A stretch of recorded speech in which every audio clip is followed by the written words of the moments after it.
Sir, आज सदन के माध्यम से, आपके माध्यम से मैं माननीय वित्त मंत्री को ये विश्वास दिलाना चाहता हूं कि अगर हमारे किसानों की हरियाणा प्रदेश की बिजली की समस्या का निदान होगा तो आज हमारे देश को जो अन्न के अनाज के मामले में आत्मनिर्भरता पे जो गौरव है, हरियाणा का किसान उस आत्मनिर्भरता के गौरव पे कभी आंच नहीं आने देगा।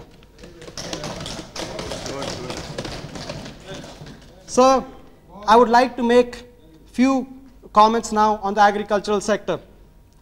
So my generation of urban Indians used to think of Mr. Chidambaram as finance minister who patented the dream budget. But I have to say, from 28th February 2006, he has ensured that people of the generation start viewing him as a farmer's finance minister. I wonder if ever before has a union budget lent such a helping hand to the agricultural sector. And I commend all the increased allocations for various segments. I would like to now point out a couple of suggestions and recommendations that I have in various segments under agriculture. First, let me touch on the issue of import duties on agro products. Starting with the oil seeds, specifically palm oil and soya oil. So the case of palm oil is specifically peculiar. WTO allows us to raise the import duties on palm oil to about 300%. But today, we have an import duty of about 80 to 90% in our country. The farmers of Rajasthan and the farmers of Haryana together contribute 2/3 in production of mustard seeds. And the economies of these farmers are very badly hit because of the fact that we are importing a lot of palm oil from other nations. I think the last year's number was over 5 million tons. So we need to very urgently raise up the import duties. Second point is related to the duty on soya oil, which already we are at the WTO bound limit of 45%. But what I believe what we need to do is impose qualitative restrictions of not allowing genetically modified seed oil to enter our markets. Sir, regarding irrigation, I have a couple of observations as well.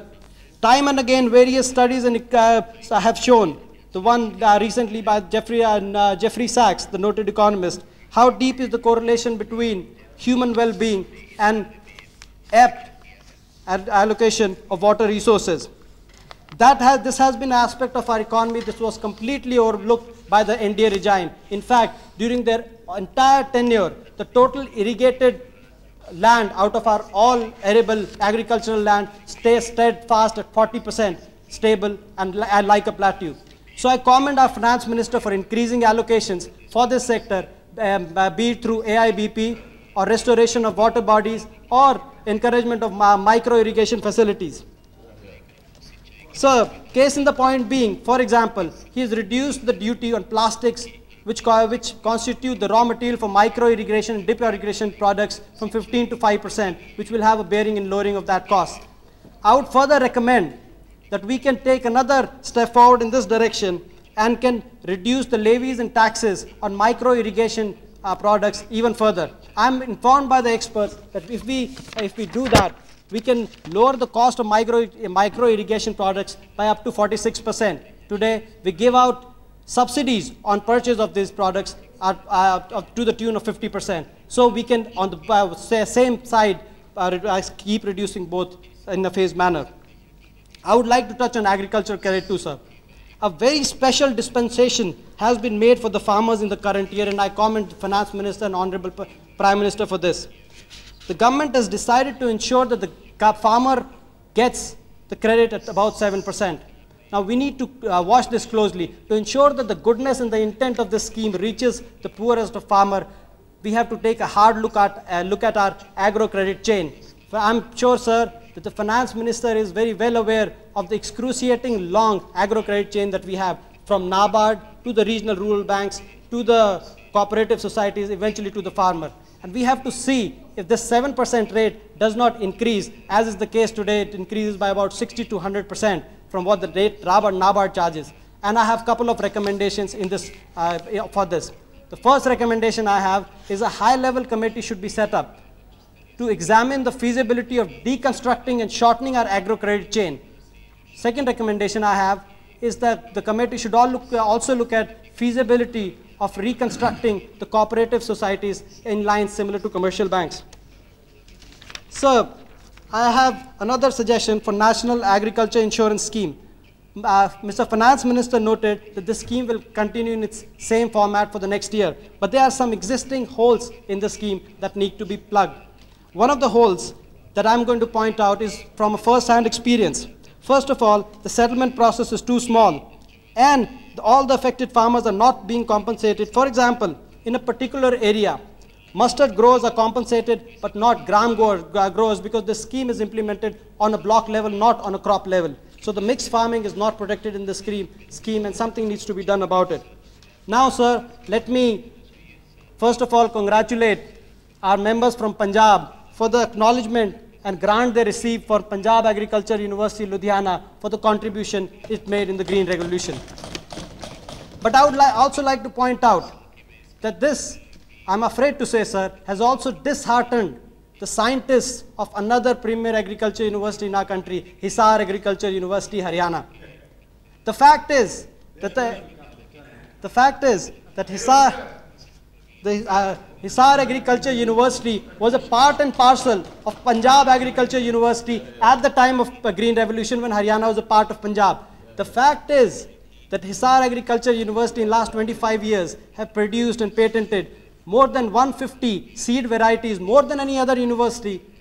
The fact is that Hisar Agriculture University pipped Punjab Agriculture University to be named as the best agriculture university in India just last year by the Indian Council of Agriculture. So while we hope that Finance Minister would acknowledge the contributions that have been made by Hisar Agriculture University in his reply, we also hope that he would be generous enough to kindly give us some grant for this.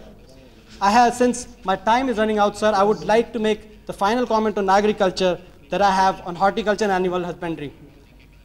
After studying the budget statements, it looks to me that the progress that we have made, especially in the horticulture area, has not been very well reflected in the agricultural growth numbers. So without going into the details, I would just ask the Finance Minister if he can take a look at the horticulture numbers to make sure that those are reflected in the agriculture growth numbers in his reply. Finally, sir, my last part, I would like to make a few points on the social sector spending and education.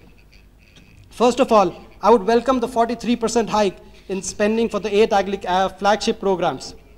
Having said that, one of the flagship programs is Jawaharlal Nehru Urban Renewal Mission.